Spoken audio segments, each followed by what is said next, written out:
Fala nação rubro-negra. Vamos para mais notícias do Flamengo hoje. Mas antes, já curta o vídeo e se inscreva no canal, assim fortalecendo mais a nação.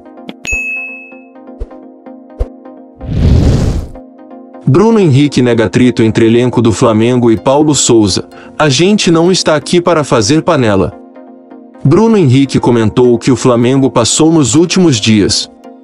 O atacante negou que houvesse atritos entre o grupo de jogadores e o técnico Paulo Sousa após o empate de 1-1 na noite de sábado com o Atlético Goianiense.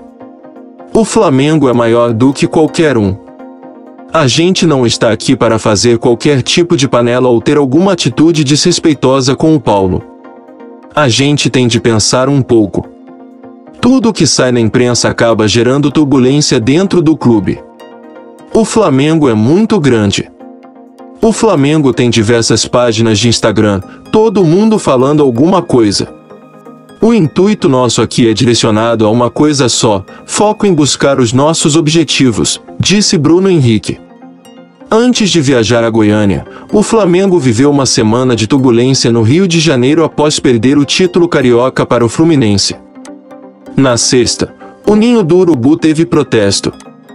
Dias antes, torcedores foram ao aeroporto do Galeão para reclamar antes do embarque ao Peru, onde o clube venceu o Sporting Cristal pela Libertadores. Toda hora sai uma coisa, que tem panela.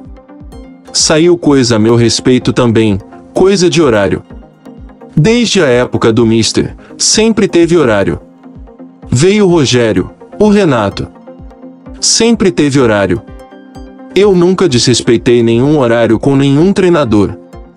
Sou um cara muito profissional, chego no clube uma hora antes para fazer tudo o que eu preciso, afirmou Bruno Henrique. Torcida do Flamengo adere campanha para a saída de meia. Vamos ajudar. Depois de uma movimentação nas redes sociais de torcedores do Internacional pedindo a contratação de Diego Ribas, os próprios rubro-negros endossaram a campanha e tornaram a hashtag Diego Ribas no Inter um dos assuntos mais comentados no Twitter neste domingo. Amplamente criticado pela torcida, o meia não vivencia o seu melhor momento com a camisa do Flamengo, sendo apontado inclusive por figurar em uma panela de jogadores nos bastidores do clube. Vinculado ao rubro-negro até o final desta temporada, Diego acumula 7 jogos na atual temporada, e marcou um gol. No empate contra o Atlético Goianiense neste sábado, o meia foi acionado por Paulo Sousa já nos últimos minutos, entrando na vaga de Arrascaeta. Aproveitando o pedido dos colorados na web, os rubro-negros entraram de vez na campanha, ironicamente, para pedir a saída do atleta de 37 anos. Dono do topo no Grupo H da Libertadores, o Flamengo pode encaminhar. Jornalista detona Paulo Sousa após tropeço do Flamengo e dispara: trabalho medíocre. Depois do protestos ríspidos na chegada dos jogadores no Ninho do Urubu, o Flamengo entrou em campo pelo Brasileirão, e voltou a apresentar dificuldades, arrancando o empate de 1-1 já na reta decisiva contra o Atlético Goianiense. Em seu blog no All Sport, o comentarista Renato Maurício Prado analisou a atuação rubro-negra e não poupou críticas ao trabalho executado por Paulo Sousa em pouco mais de 3 meses de clube. Não conheço nem sequer um rubro-negro que sinta prazer em ver jogar esse Flamengo de Paulo Sousa. Irritação, sim, a de sobra, durante e depois das partidas, nas arquibancadas, nos grupos de WhatsApp e nas redes sociais. Com razão. Mais de 3 meses após o início de seu trabalho, não há sinais de evolução, ao contrário, o time só faz piorar desde que chegou a realizar uma boa exibição contra o Atlético Mineiro, na decisão da Supercopa do Brasil. Fora da curva no desolador panorama atual, iniciou o comentarista, complementando com comentários ainda mais críticos mais intensos. Se você ainda é daqueles, poucos, que acham que vai melhorar, sugiro esperar sentado. Até lá, vai passando o pano. Quem sabe não faz surgir o gênio da lâmpada. Só ele mesmo para transformar esse trabalho medíocre em algo que preste, disparou RMP. Internacional encaminha a contratação de lateral do Flamengo. O Internacional encaminhou mais uma contratação para a temporada de 2022 e, agora, o clube comandado por Alexander Medina garante uma peça para um setor carente no elenco, a lateral. De acordo com o portal Coluna do Fla, o lateral René está de malas prontas para defender o Colorado. A informação ainda garante que o jogador já teria se despedido dos seus companheiros ainda no vestiário após o jogo contra o Atlético Goianiense, que terminou empatado em 1-1 neste sábado, em partida válida pela primeira rodada do Campeonato Brasileiro.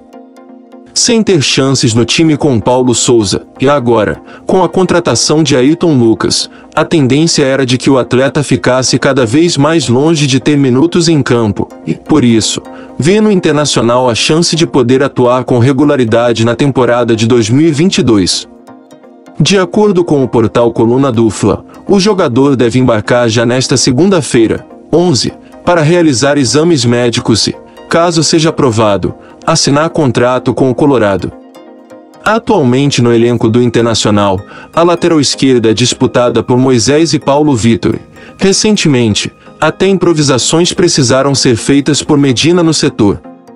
O jornalista Vene Casagrande trouxe algumas informações sobre a negociação de Inter e Flamengo por René, como o tempo de contrato que será até o final de 2024, e de acordo com a informação do jornalista, o clube carioca mantém 40% do passe do jogador em uma negociação futura. Teoria do copo meio cheio ou vazio ajuda a definir empate e projetar avanços do Flamengo. Paulo Souza usou a teoria do copo meio cheio ou meio vazio para falar sobre as cobranças ao seu trabalho em entrevista coletiva após o empate com o Atlético Goianiense.